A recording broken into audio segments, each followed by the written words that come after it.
katong water bottle kung ano siya nabilo nga environment mas gi-value ka. So ana ka nga na just mga lugar nga may gi-value ka sa mga tao kay mahal ka dira tapos dira pud nga lugar nga murag wala ra ka. Ano yung hindi mo makakalimutan na tinuro ko sa inyo? Or something analogy, yung mga ginamit ko, malay nyo yung motor, yung ano, bahala kayo. Pero kung ano yung tumatak sa inyo na pwede nyong dalhin hanggang sa paglaki ninyo.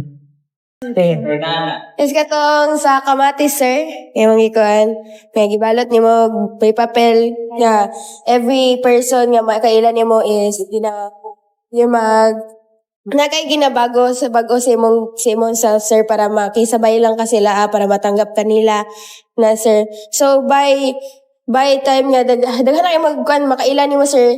So, naay nagatabon sa imong true self po ni mo. Di na kakailang kung kinsa ka. So, kay sa imo ningon nimo sir nga try to kanang tanggalon to mga kwan sa imong kinabuhi nga dili makatabang sa imo sir. So, ano sa realization nimo dito? Nga be with people nga makakuan dyan sa imo kanang Tanggap ka kung sino at ano opo. ka. Kasi bakit yung karakter mo kasi ganun naman talaga eh.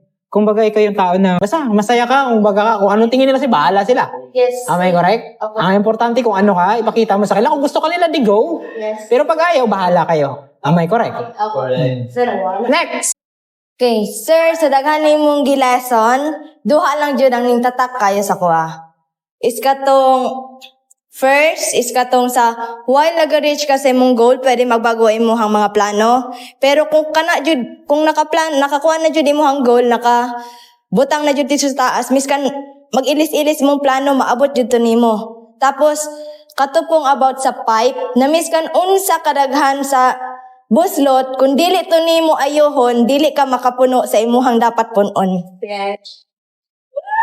Sa ako sir duha lang tong una-una nako is una-una is katong anak ka sir nga okay lang nang mangarap nga dako kay okay ra siya kay di man na pili ka butang tao kay mo na imong gusto ko. Kung mangarap ka dako kung di mo makuha na as na kay na kuan abtan lang jud. Tapos ang second sir is katong anak atong about kay Ronel nga katong water bottle kung ano siya nabilo nga environment mas gi-value ka. So anak ka nga na just mga lugar nga may gi-value ka sa mga tao kay mahal ka dira tapos dira pud nga lugar nga murag wala ra ka.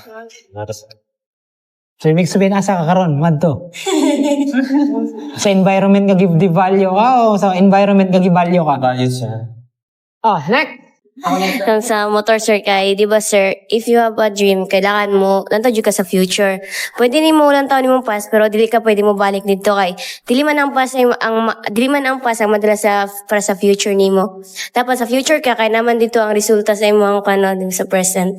Then, ano po sir, katong sa relationship pa to.